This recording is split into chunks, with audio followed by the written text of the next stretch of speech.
Well, I mean, what made you decide that this is something that could have legs and kind of fits with the principles of Austrian economics?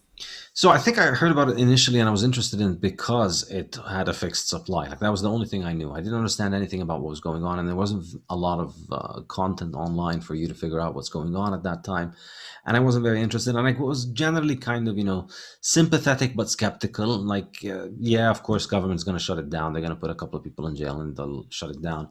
And that was generally the kind of viewpoint that I had about it. I was kind of sympathetic and interested because as a gold bug, as somebody who thought gold was very interesting, and somebody who thought Austrian economics and thought about hard money, gold was the obvious choice. And then there was this little interesting thing, and obviously it's not going to work because well, because I didn't know what I was talking about, obviously.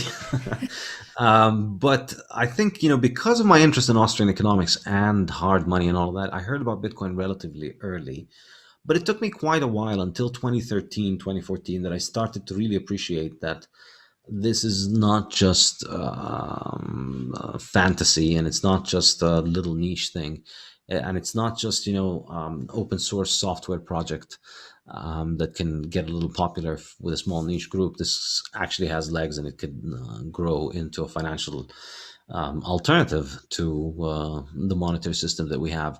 And it was really 2014, 15, 16 that I started to um, abandon other things in my life and get down the rabbit hole. And by 2017, I decided to write a book about it, and that was the Bitcoin Standard. And yeah, published it in early 2018. Well, what made you change your mind since you said when you first learned about Bitcoin, you thought the government was just going to shut it down, people were going to end up in jail? What made you think that that's actually not possible? You can't shut down Bitcoin. Well, first of all, it just refused to go away. So initially, I went through the ignorant no coiner smartass phase where, well, obviously they're going to shut it down. And you just keep waiting for it to shut down, and all you see is the price going up. So that's really, and I think everybody has to admit that at some level, that is really that's why you take a second look. If you're gotten into Bitcoin, well, not everybody, but I think for a lot of people, the assumption that you read about it, you figure out the initial reaction is this can't work, this won't work, something's going to happen. And then it just keeps refusing to go away, and then you start thinking about why doesn't it not go away, and you start thinking more and more about it, and you realize, okay, maybe there are good reasons for it not to go away.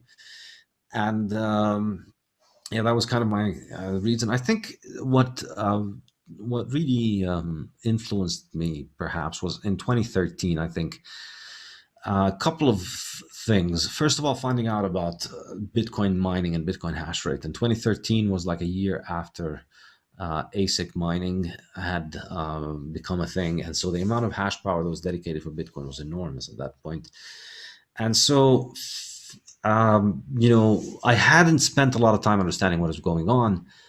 But once, like, that bulb in my head flicked that, oh, wait, it's not just a bunch of people with their computers running a bunch of paper, running a bunch of code.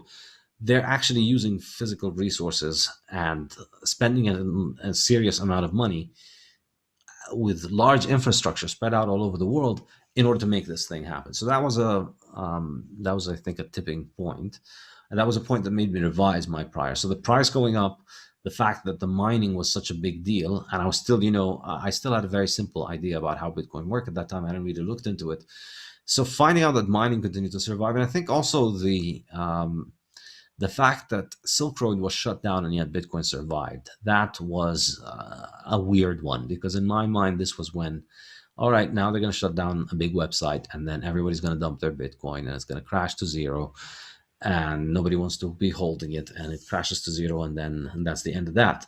And instead, what Bitcoin did, yes, crashed for a few days, and then it shot up massively over the next few months in a way that really catches your attention. So that was when I started to really think, okay, this is worth looking into. And that's when I started reading more. One of the most fascinating concepts that I learned in your books was the idea of high time preference versus low time preference. So, the idea that sound money allows you to think more about your future, which today when we think of savings, you have to put your money into the stock market, or, you think about your 401k. You don't think about putting it in a Chase, savings account, because you're going to make no money. You're just going to lose money based on inflation. So can you kind of summarize those concepts for people that are not familiar with them, and offer an example of just how modern society is impacted by high or low time preference? If you look at the 20th century, we've moved from gold to fiat, which is easy money. We've moved from hard money to easy money. And that move from hard money to easy money has led to the world basically raising its time preference. And you see it in everything. You see the world, people save much less than they used to. People are in much more debt. People are in all aspects of things. You can see it reflected in all manner of decision. You can see it in art. You can see it in music. You can see it in the family. People invest less in things that last for long, and spend a lot on fleeting things that don't last for a lot of time. So I think one interesting facet of Bitcoin, which I think a lot of Bitcoiners agree with, and this is why I think this concept of time preference has become extremely popular, I think, among Bitcoiners. I think it's because it hit a nerve. I really didn't expect it to hit that much of a nerve. It was, I was still an academic when I was writing this book, and it's an academic book. So I was talking about this stuff, not expecting it to make such a popular reaction. But I think a lot of people liked that concept because I think there's a lot of truth to it. And they could see the difference as soon as they had Bitcoin, because once you moved to having Bitcoin, you found for the first time in your life, for our generation, I think, for the first time in our life, we found a reliable way of increasing value into the future. Sure, there are stocks and bonds and real estate before, but that stuff is pretty difficult to understand and requires constant management and supervision, and that's basically another job. So you had to, the problem with fiat money is that you need two jobs for it. You need to earn it with one job, and then you need another job where you're maintaining it, where you're earning it again on the market every day by betting correctly on where to place it. So, hard money fixes that. Hard money, you earn the money and it just stays earned because nobody can debase it. It stores the value, and it doesn't matter because it doesn't matter how many people print whatever they want to print, because nobody has a printer that can make your hard money. That's how gold worked, and that's how Bitcoin works. So I think I think Bitcoin has been the example that I was mentioning is with a lot of Bitcoiners. They've experienced this personally, in that as soon as they started to use Bitcoin and started to see how much it can appreciate and how easy, well, not easy, but I'd say how reliably it is to send, how reliable it is to send value to your future self, suddenly you start valuing your future self more. You start thinking about yourself more. You start essentially maturing, and you start lowering your time preference. So an enormous number of Bitcoiners talk about, knowing Bitcoin and quitting alcohol and quitting drugs or getting married or having kids.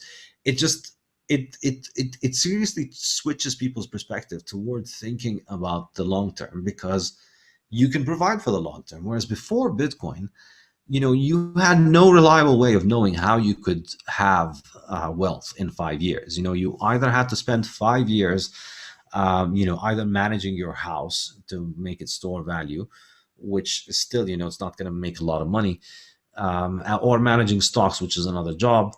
But more likely, you just did what everybody did, which is live off credit and continue to have to earn enough money to always be able to take on credit if you need it, rather than accumulate savings. We hope that you have enjoyed this insightful video report.